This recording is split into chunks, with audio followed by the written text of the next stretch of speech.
So the idea with solving trigonometric equations is to first get the trig function isolated to one side, and then we hopefully know enough about the ratio that's on the other side to figure out the angle.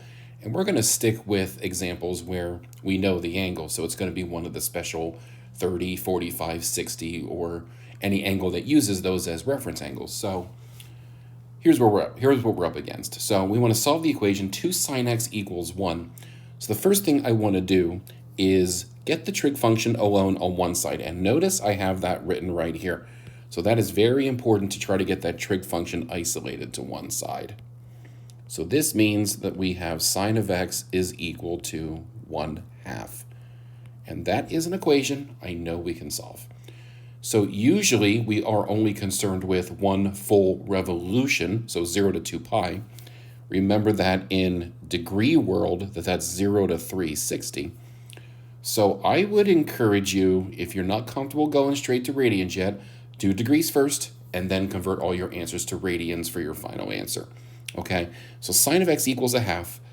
I know that that angle, when I take the sine of 30 degrees, I know that that is 1/2. And I know that the only other quadrant where sine can be positive is quadrant 2. So this means that x would have to be either 30 degrees or 150 degrees.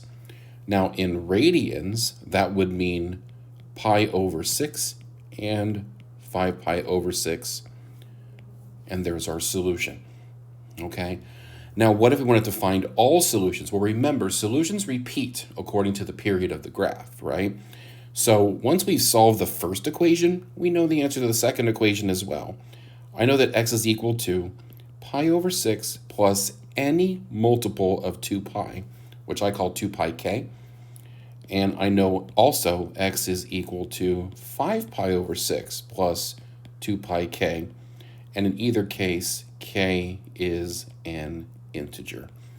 So there we have it. We have successfully solved our first trigonometric equation. It's got to feel good. There's many more to come, so stay tuned.